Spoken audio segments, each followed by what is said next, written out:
Regresamos aquí en las tres caras de la moneda con dos invitados de primer orden que están en el centro del debate sobre la reforma tributaria.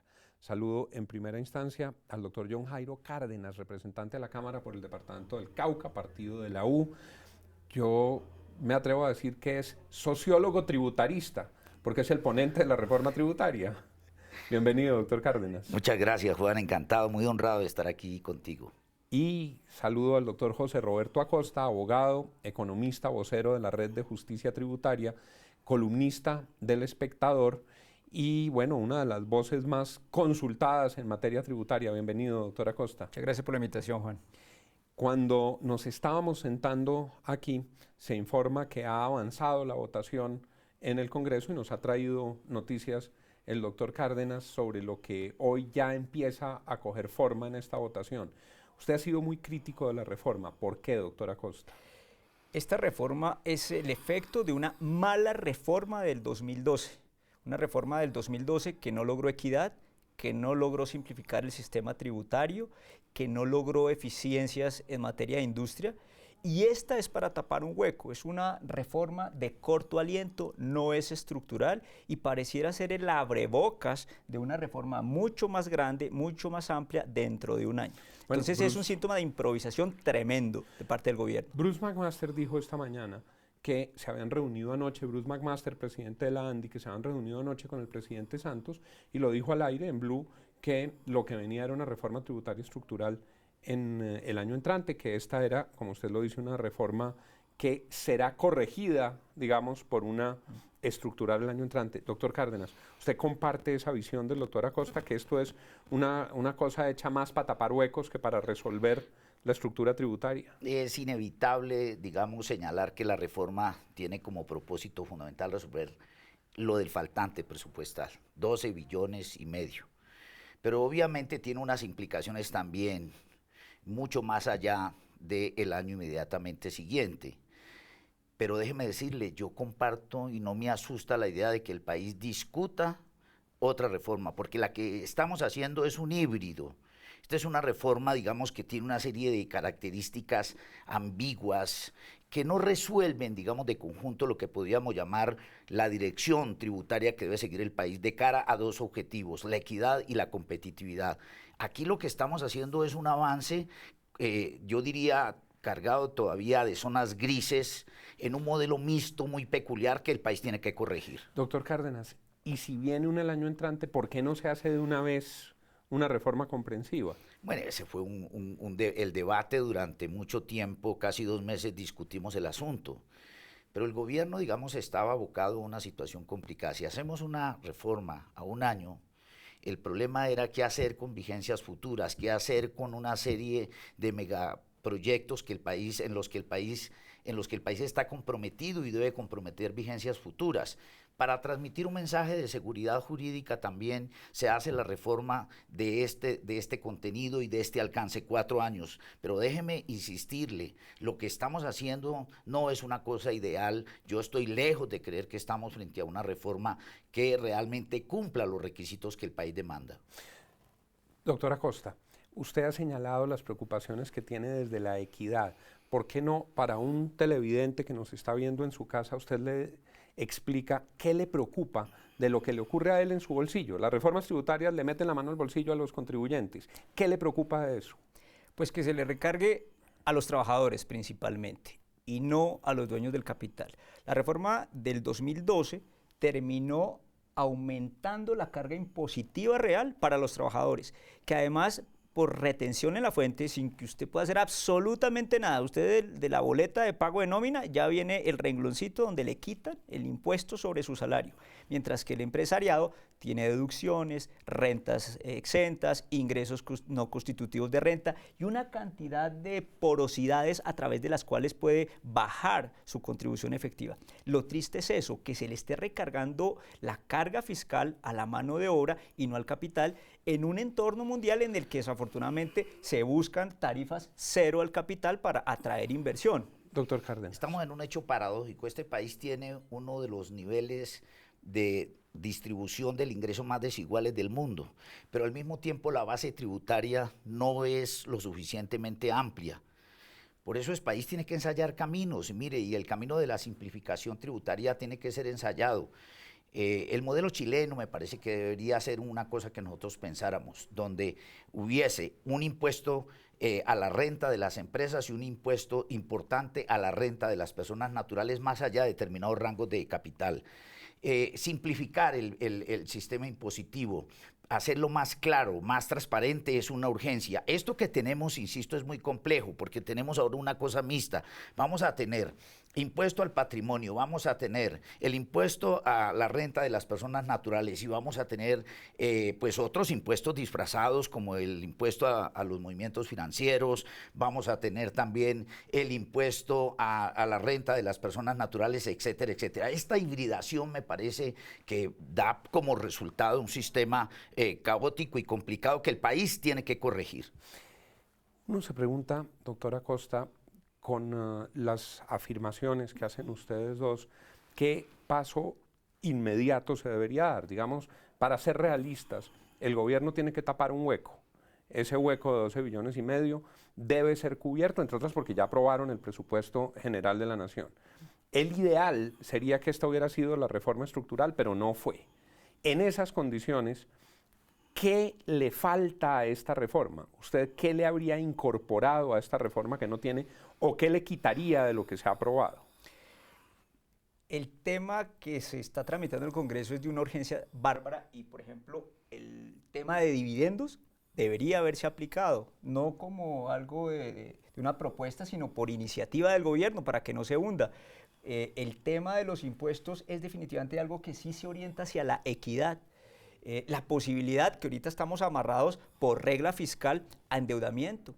El ambiente de endeudamiento para financiar el gasto público en un presupuesto absolutamente desfinanciado como el que sorprendentemente aprobó el Congreso. Es que uno no le cabe en la cabeza que el Congreso apruebe algo desfinanciado de inicio. Se pueda apalancar mediante endeudamiento, que es una vía bastante barata hoy en los mercados internacionales. Pero esa desfinanciación realmente es culpa del gobierno. Totalmente. La improvisación.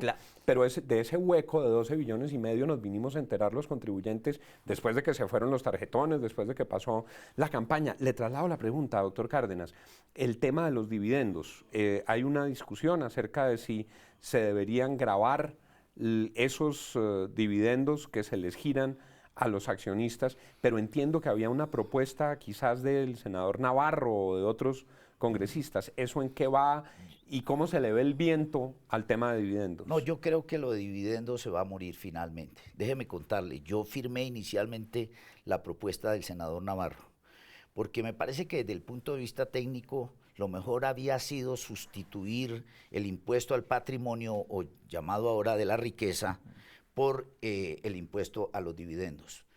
Pero surgió un elemento que realmente me hizo a mí reconsiderar mi posición. Se trata de lo siguiente.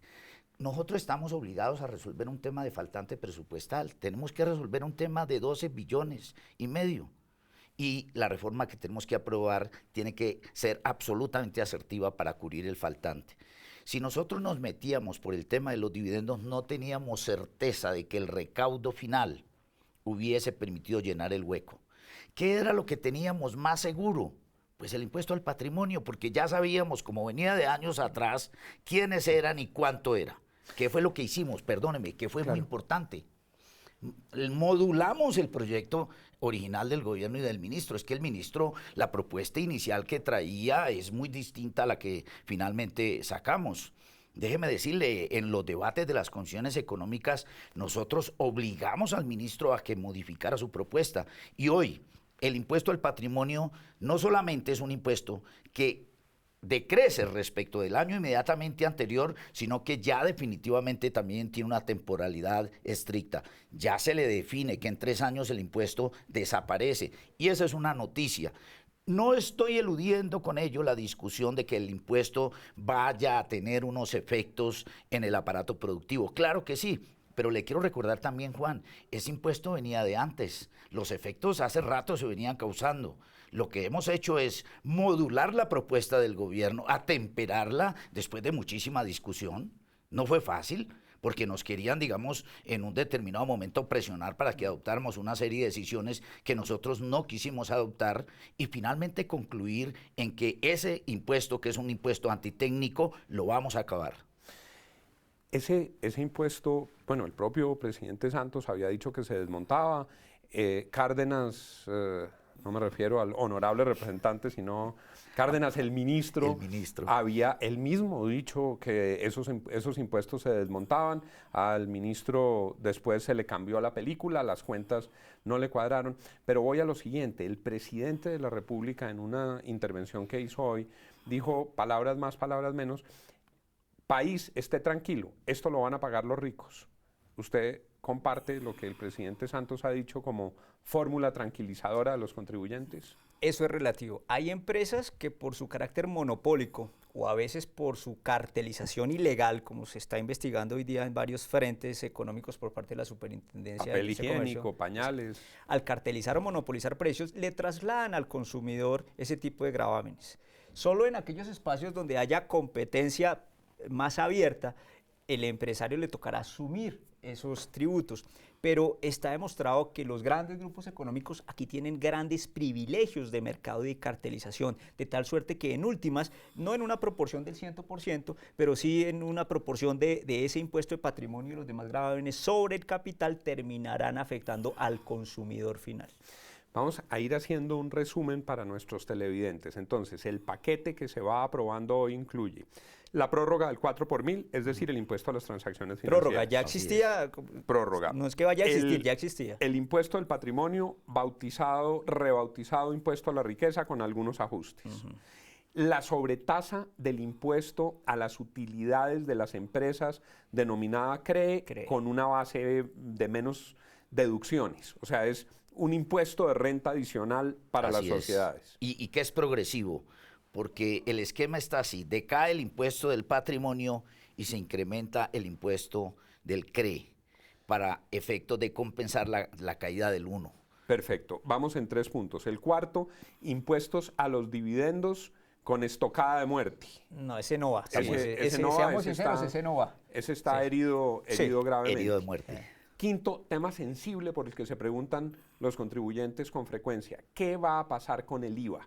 No está en esta reforma, eso está claro, pero ¿será que el anuncio de la Casa de Nariño de ayer con los industriales es que no les tocan dividendos, pero entonces van a subir el IVA en la reforma del año entrante? ¿Qué vendrá con IVA, doctor Cárdenas? Déjeme decirle, aquí hay un debate de fondo. ¿Cuál es la necesidad del gasto que va a tener el gobierno en los próximos años? Es que aquí tenemos un problema que nadie ha discutido suficientemente. La idea de las llamadas locomotoras fue un fracaso. Eso fracasó. Y hoy el crecimiento económico del país estriba básicamente en el dinamismo del mercado interno. Y en ese dinamismo el comportamiento del gasto público es absolutamente crítico. De tal manera que tenemos que mirar y evaluar muy en detalle de qué manera el gasto sigue soportando como un elemento fundamental el crecimiento del mercado interno. Pero allí hay una discusión esencial sobre asignación del gasto, eficiencia en la asignación del gasto.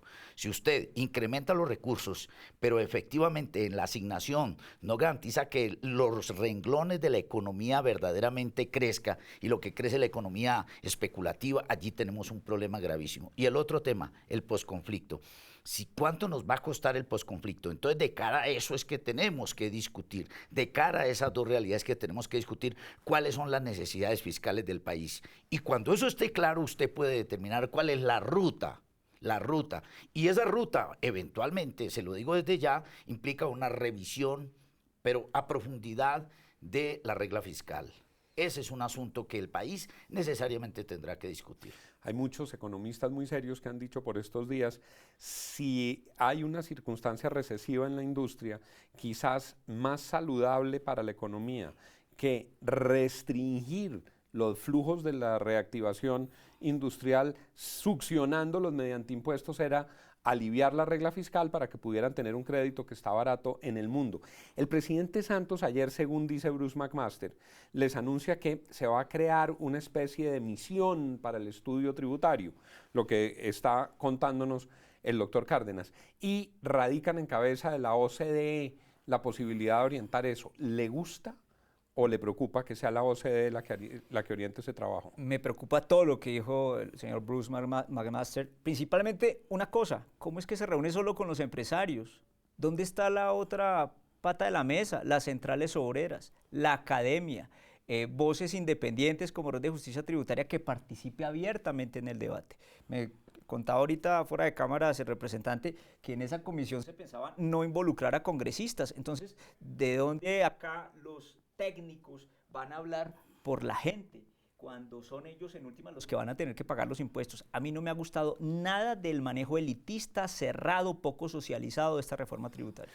Hoy se señalaba con preocupación que la OCDE en países como México, con España, ha tenido como receta incremento de IVA.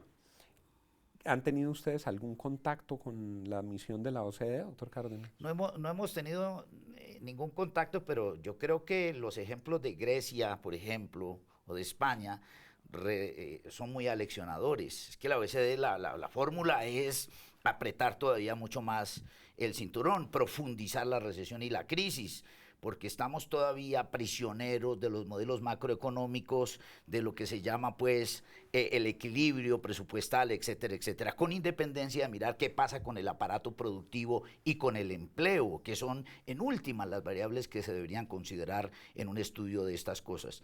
Nosotros tenemos que acabar con el mito de que aquí la gente de la OECD nos va a definir qué es lo que tenemos que hacer.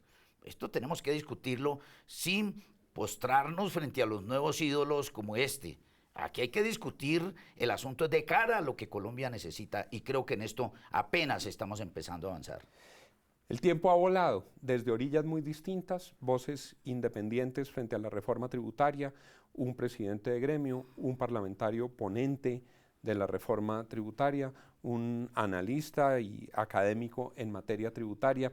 A mí me gustaría, como hacían en el pasado, en los programas a esta hora, despedirme diciéndoles a los televidentes dulces sueños, difícil dulces sueños con semejante clavada tributaria que viene por delante, pero lo que sí les puedo decir es a todos que tengan muy buena noche, a ustedes agradecerles la presencia, espero que sigamos en este análisis en futuros programas y a ustedes invitarlos para mañana a las 10 en punto de la noche aquí en Cable Noticias en una nueva emisión de Las Tres Caras de la Moneda. Que tengan buena noche.